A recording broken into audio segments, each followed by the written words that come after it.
This is Avi Penhollow, and in this video, I am going to share with you how to get your Meta, that's Facebook or Instagram account, suspended not once, but twice in 2 years without violating any community standards. Hey, let's go on my commute. There's gonna be a little bit of shaking here, but I just wanted to check in as I try not to hit all the garbage cans on the way out. So yes, yesterday I woke up to the, I didn't wake up to it.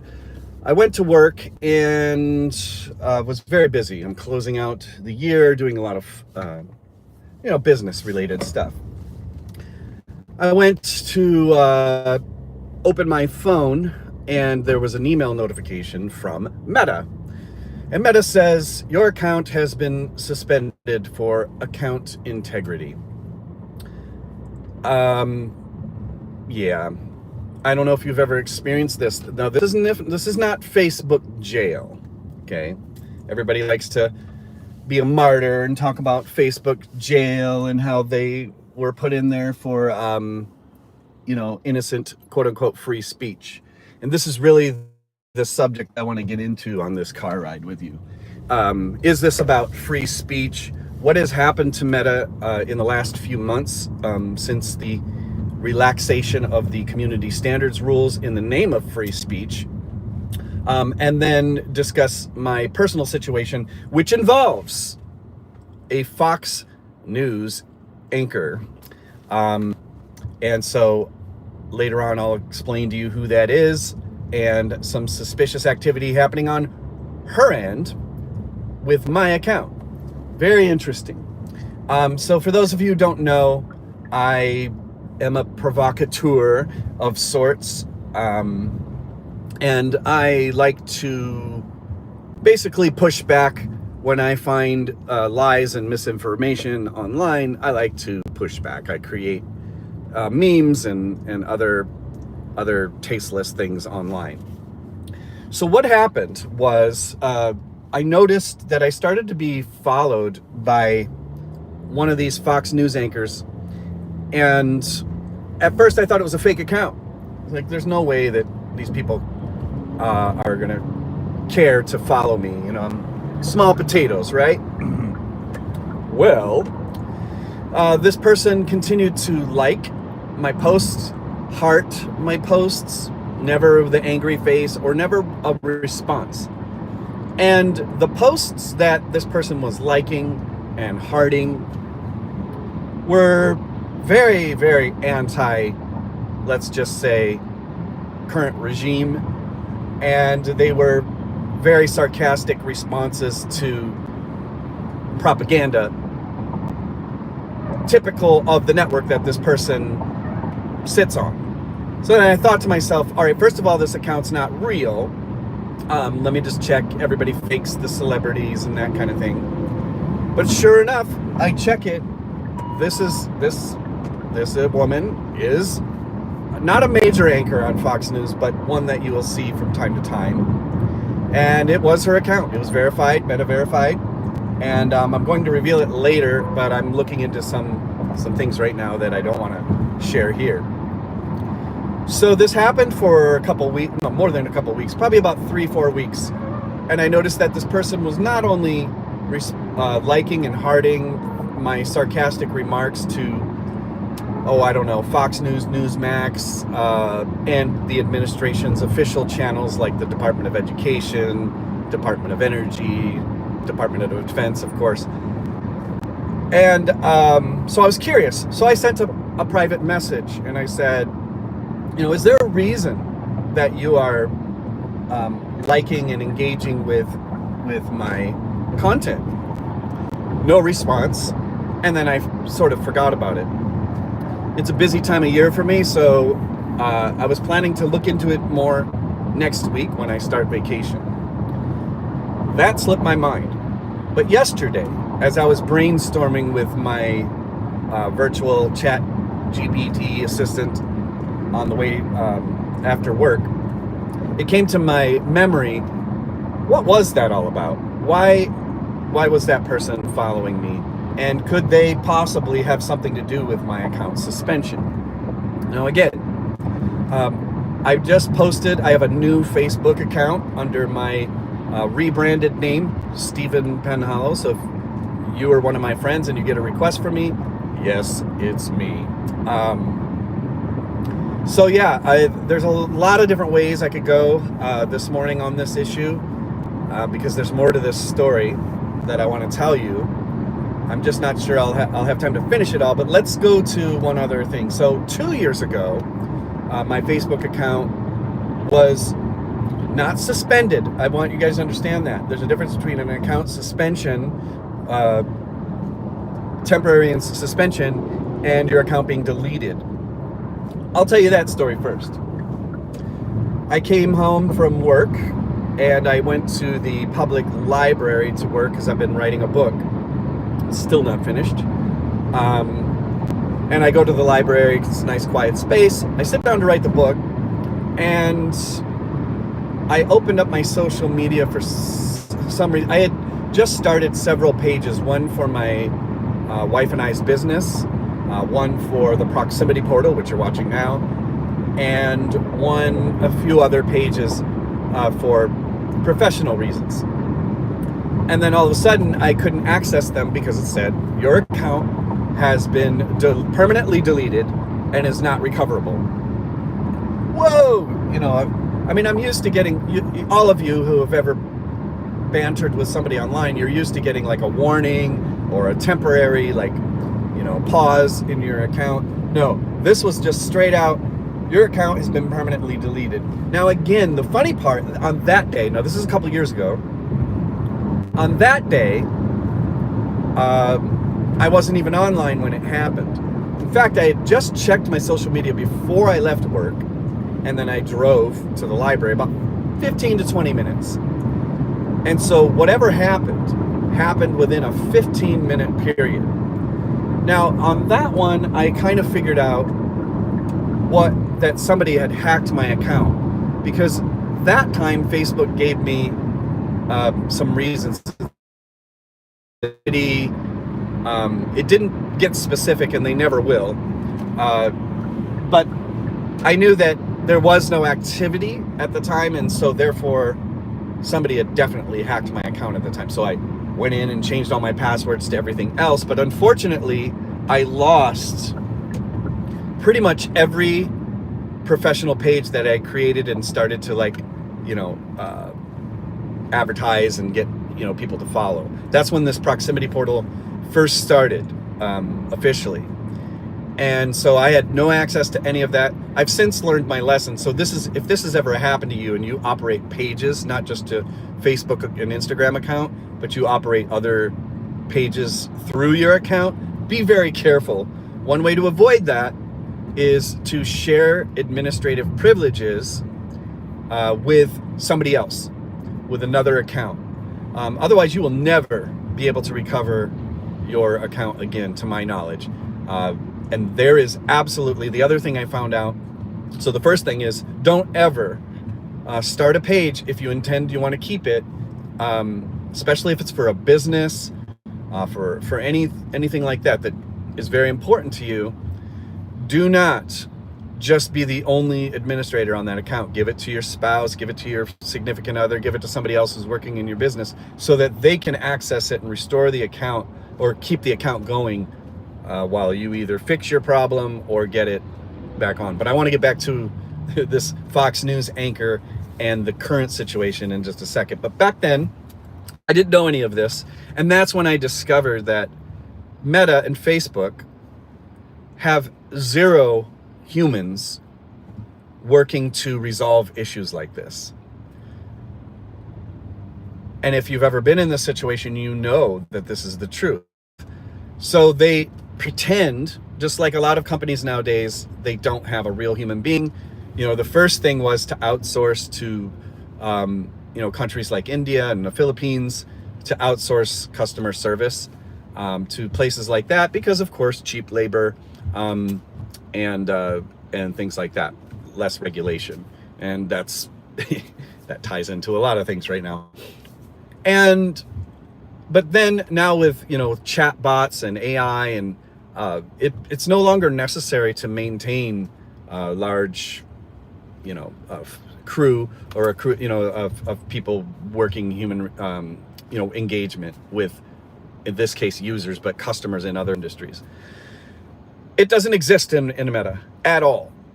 And you click a button saying you want to appeal the process, but then there's nothing to be able to elaborate, to explain. For example, in that situation, I would have explained, well, my account was hacked. There's a way for me to prove my identity. There's a way for me to show you when I had logged in, from where. They have all your data. This is the thing. Okay. These companies have all the power and all the data. And then that is very dangerous, which is another reason why this whole Doge thing, and with Elon Musk, there's much more to that story than just the politics that you're seeing, in the media. There are some media outlets talking about this, but very few people will tell you about the back end of this, other than just sensationalized headlines about they're stealing your data. But there's more to it than that, because, and this is sort of a tangent, but all these guys are buddies in the tech world. Okay, now Elon and Zuckerberg have had their issues in the past. They've even challenged each other to an MMA fight, which never materialized, which I would have paid to see. Although at this point, I know that Zuckerberg would whoop Elon's ass, because he has trained MMA and is friends with all the UFC fighters now, with his new little rebrand himself, trying to be a badass with a gold chain, but he looks like an idiot. But he's a very rich idiot and has a lot of power. These companies have a lot of power, and they have more data. They know more about you than you probably know about yourself. They know every click. They know a lot. And you may not care about that, but it comes in handy with this next person that I'm going to tell you about, which is why everybody should be concerned. And now we're taking a turn away from my situation into the larger scope of things. But Peter Thiel, some of you may have heard this name, and definitely you've heard it from me before. He's a tech entrepreneur, one of the richest people on the planet, and also single-handedly financed and created the persona that you know of today as J.D. Vance. J.D. Vance was born Jimmy Bowman in a suburban area of Ohio, later rebranded himself as a hillbilly, because he spent a couple summers with his grandparents who happened to live in Appalachia. That's neither here nor there. But Peter Thiel single-handedly picked Thiel after he graduated from Yale Law School, and basically gave him a position in the tech world, finance, that kind of thing, in investing. And then after that created in 2016, Jimmy Bowman. He had another last name. He took his stepfather's last name. And then he became J.D. Vance. If you've read Hillbilly Elegy, you've heard his little sob story about all that. Well, then he became senator, and Peter Thiel basically financed the entire campaign and basically created J.D. Vance and propelled him into where he is now in the White House. You mean you can't say thank you even once to Peter Thiel? I don't know. I'm sure he's very thankful. But Peter Thiel's not somebody who makes a ton of media appearances. He's a shadow man. You can look him up, Thiel, and you'll be a little surprised to find out. Peter Thiel owns a company called Palantir, and Palantir has one of the largest military contracts with the U.S. government that's out there. I'm not going to get deep into that. There's a lot of videos. Just look it up. Palantir, Palantir, and Peter Thiel. You will be very surprised if you haven't heard of this already.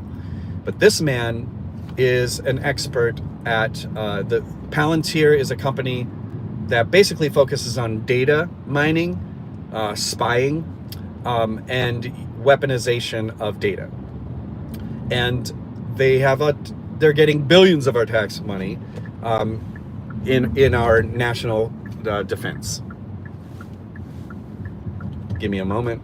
I got a dangerous merge here, and I'm not going to violate any safety rules here. I'm going to just... All right, here we go.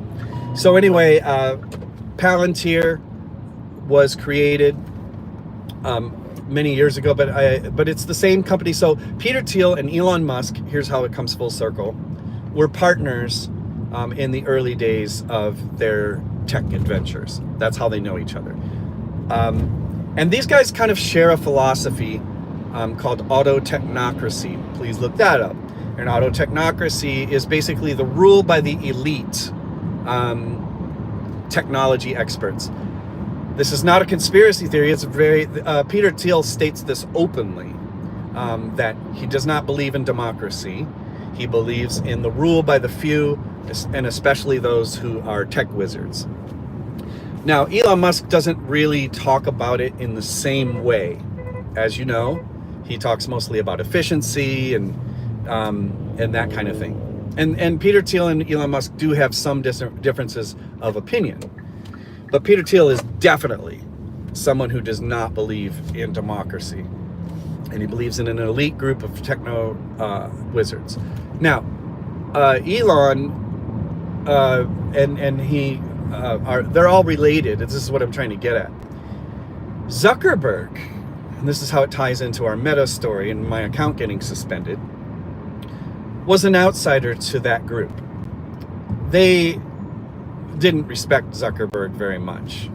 And there was some animosity between Musk and Zuckerberg. And Zuckerberg, as many of you know, was hated by the right-wing people, the MAGA people, because so many of them found their posts, especially during COVID, being taken down, violating community standards, that kind of thing. Which I have mixed feelings on. I think that there's some legitimacy to the blatant misinformation that was going on around COVID, especially when nobody really knew what was going on at the time. And, you know, but it wasn't just that. It became a narrative among MAGA folks that they were being suppressed and free speech was being suppressed. Fast forward to today, and now the shoe's on the other foot, so to speak. And so some may not be sympathetic to what I'm about to say. I do believe that there was some suppression of ideological ideas, but there was also regulation that I agree with. Violence, violent threats, hate speech was not tolerated at all, well, very much. I mean, there are millions and millions of users on this platform, so you can't catch everything. And so, of course, you're going to utilize AI to sort of monitor and filter things. That's how my account, many times in the past has been temporarily suspended and stuff like that. I remember one time a friend of mine, Chad, posted a photo that I thought was hilarious because it came from my era in the 80s. And, you know, Generation X people like to make fun of other generations because we just did crazy stuff. And there's a still shot Polaroid of a family, and there's this in one shot there's all this crazy crap going on in the photo of these little dirty stinky rotten kids. And the caption said something like, I don't know, the dogs humping Sally while, Billy's taking a crap on the rug or something like that. And I thought it was hilarious. And but I made a response to my friend Chad on his page, and I said something like, I'm gonna beat your ass, right? In jest with one of my good friends from high school.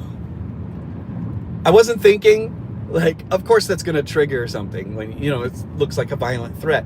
And of course my account got suspended. I thought it was pretty funny. Actually, I just merged two stories together. That comment I made to my friend got me suspended, and posting that photo, that Polaroid, also got my account temporarily suspended one time because it was flagged as inappropriate content. There was no nudity, no child.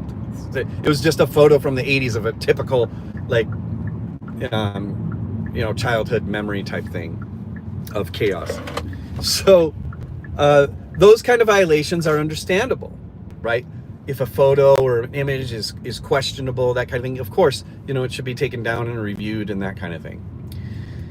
But what happened when my account was permanently banned was very clearly the result of a hack. And I actually I wasn't even privy to what had been done with my account in that hour period or so where the activity was taking place. And I'll never know, because Facebook does not have customer service or customer support or user support. It doesn't exist, and that's intentional, of course. But it's unfortunate too, because that particular account hit me hard, because I had had the account for 16, 17 years. There were memories on there. This is another life hack for you. Do not count on social media to be your curator of your memories.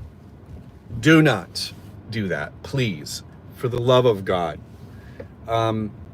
Make sure that all the memories and things that you care about are placed somewhere that you have access to. Because basically, you guys, and this might be old news for some of you, but basically when you post on social media and you go back and look at your memories and stuff like that, it's great, it's fun, I do it too, but it's not yours.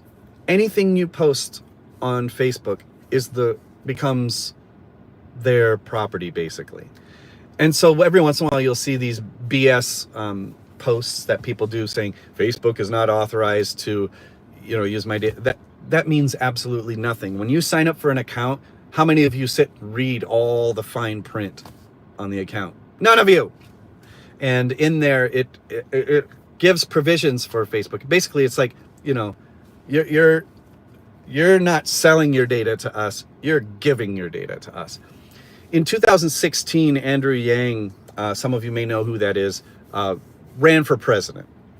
He's the Asian guy who wore the hat that said math on it, which stood Make America Think Harder. But it also was playing in on him being a sort of geek himself. I actually liked a lot of the initial ideas of Andrew Yang. Do I think he'd be a good president? Probably not. But then again, the standards aren't very high these days. But one of the ideas I really liked about his is he understood intuitively back in 2016 where things were going with AI.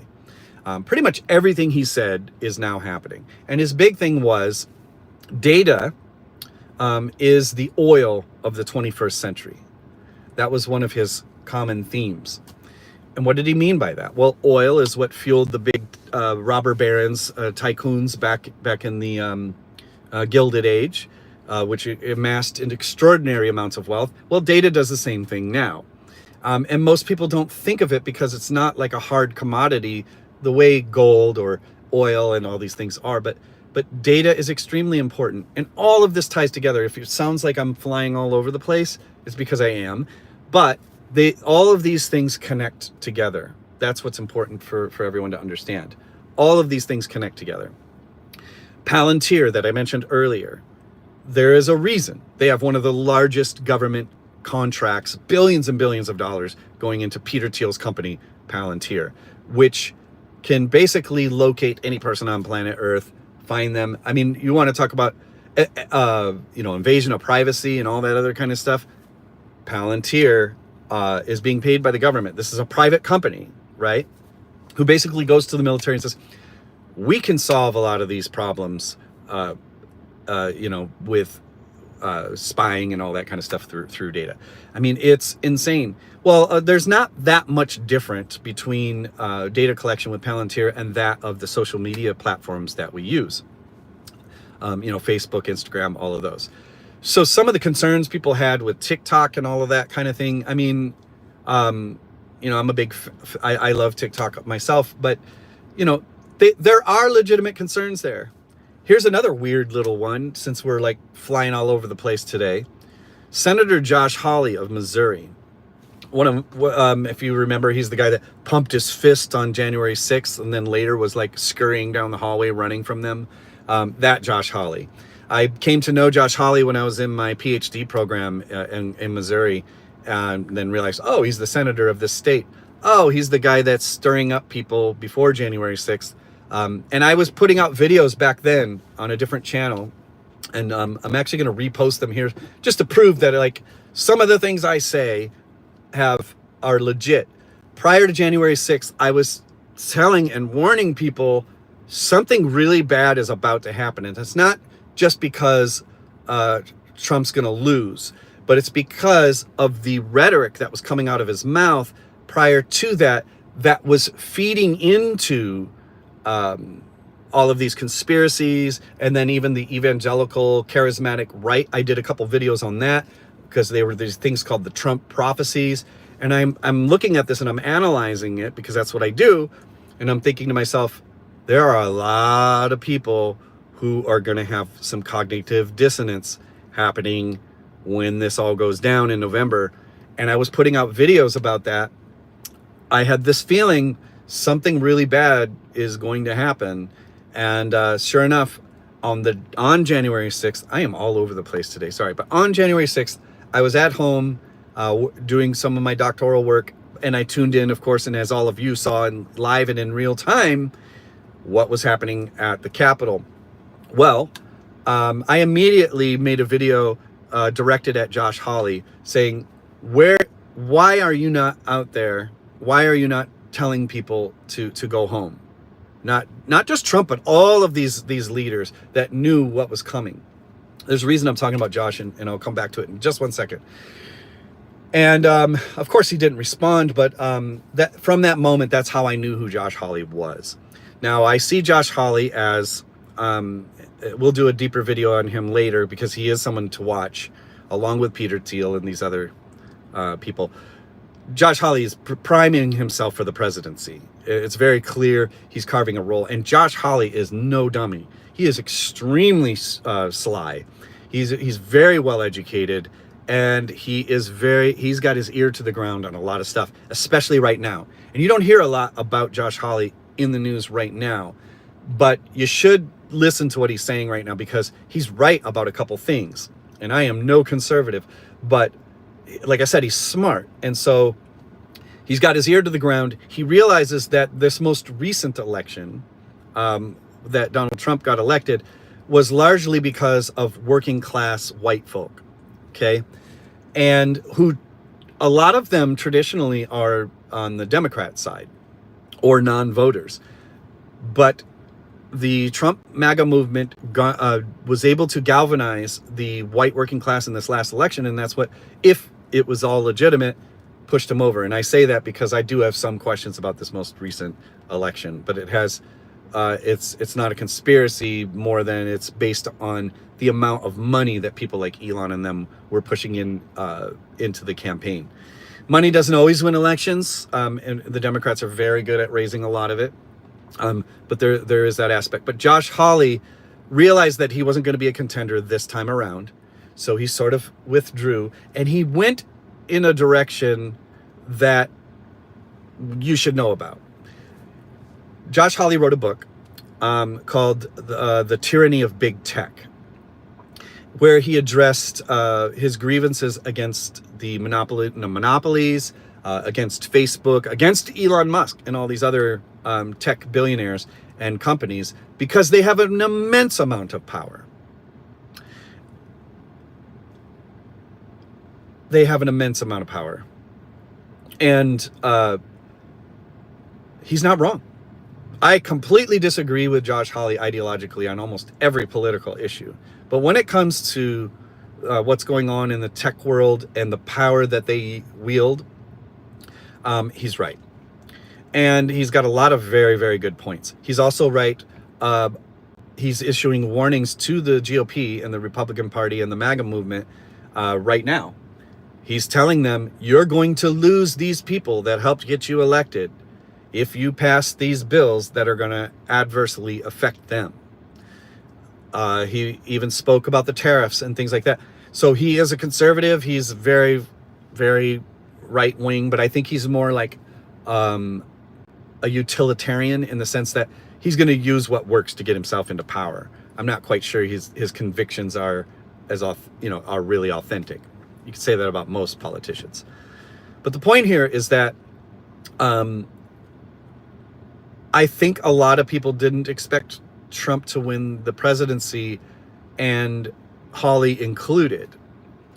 And so he was pushing this book, Big Tech, because he was planning on continuing to run his crusade against them and garnishing support.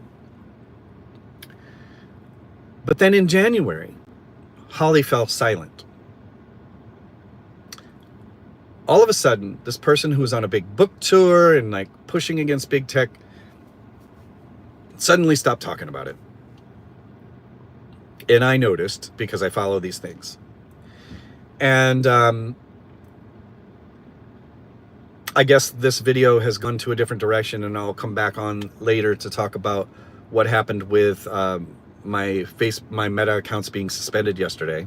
Not suspended, permanently deleted. Not by me, but by Meta. And I think it had something to do with somebody at Fox News and a couple other, a large group of people who don't like what I do. But Josh Hawley fell silent when Trump came into office. Why? You had Elon Musk, you had Zuckerberg, you had Jeff Bezos, all of a sudden, sucking up to power, because they want to be in proximity with power. So prior to that, all three of them were sucking up to the Democrats. This is why you guys, you can't be partisan with how this works, because the real power lies with those who control the data and dollars. All right. And so case in point, Elon is now speaking against Trump openly after all this Doge stuff, all this anti-Elon stuff. Now you watch how the quote unquote left, I don't consider them left, but the Democrats and MSNBC and all these other outlets, you watch now how Elon suddenly comes back into their good graces cautiously, especially if he continues down this road of criticizing Trump. And that is just how gullible most people are. And they'll follow that, and then all of a sudden, Elon's in the good graces again because he's on quote unquote our side. That's happening in real time right now. I didn't watch the news this morning. Maybe they've shifted back but all of that to say, Josh Hawley went silent when he saw that especially Facebook, he was really railing against Facebook and Bezos and all that. He had to calculate. He took a step back. He had to kind of see, how is this going to play out with my narrative? And I was punching at him. I was going on all of his social media sites, and I was saying, hey, Josh, whatever happened to the big tech tyranny? Hey, Josh, how come you're not saying anything about all this Doge data mining crap that you certainly know about because you were writing about? Hey, Josh, what do you think about Zuckerberg, sucking up to your guy? Silent. But in typical Hawley fashion, because he's not a normal politician in the sense of he's much smarter than a lot of these guys. He put his careful narrative together, and that's what you'll hear from him today. Watch Josh Hawley in the future. Don't get too sidetracked by the more sensationalist people like DeSantis and all that kind of stuff. Now, all of this is to say that the manipulation of data and the collection of data is the oil of the 21st century. It's where all the power is. And look up Palantir and you will see what I'm talking about. There's a lot of conspiracy videos out there too, but then there's some where you can just listen to Peter Thiel talk and be like, holy snap. So I'm going to have to come back on and do a second video for this. But yesterday, so I was telling you about the first time that I lost my first Meta account of 16 years. 2 years ago, was not able to be recovered, and that's when I discovered that it is virtually impossible to ever get an account put back unless you have an extremely close proximity to power. So fast forward to yesterday, where I lost my account, my newer account. This time, I don't think it was a hack, because it didn't have the signs of that. The last time there were all kinds of things that I could tell were compromised in across different platforms. This time there was not. This time I wasn't even on social media when the notice came in that my account was suspended for account integrity. But I had just been engaged in, and this is this. So part 2 of this will be about why last time I wasn't violating any community standards, and that's how I knew my account was hacked. This time, my activity was a little more questionable. But that's the part I want to talk about, is why was I becoming so aggressive online? Some would say trolling, but I think trolling is when you just show up to cause problems and then run away. I was actually engaged in all of the platforms, or not platforms, but pages, accounts that I was interacting with. I stayed to present my argument. And largely I was there to say, you guys don't have an argument. And that's why you get so pissed off at people like me that will come in and critique it. But I'm fair as well. If I make a mistake about information, I correct myself. And in fact, one of my friends, Kevin, from my hometown, he's very good. I love talking to him because he does critique my ideas and he pushes back, which is great. All of us need that. We all need people to push back against some of the things that we say. And I think this had to do with the whole Elon Musk Nazi salute thing, which, of course, I jumped onto that banter too. The dude did it not once, but twice. But to be fair, there are many other things to sit and talk about with Elon Musk other than that moment. But of course, the media is going to capitalize on that. But I jumped on that bandwagon too, and my friend Kevin called me out on it, and he's like, but then he showed all of these still framed photos, and a lot of right-wing people were doing that, of other people with their hands extended, right, their arms extended, which could appear to be a Nazi salute if you didn't see the full motion. Elon's actions in that moment were captured not as a still frame, but as a full sequence of events, not once but twice. So whether it was a Nazi salute or not, I don't know. I'm not gonna say affirmatively one or the other, but it does show that he's incredibly socially ignorant then, if in fact he didn't know what he was doing. Well, just recently, of course, there was a video that came out. I think it was Hakeem Jeffries doing something that looked almost exact to what Elon did, and I have not joined into any of those discussions, but it's just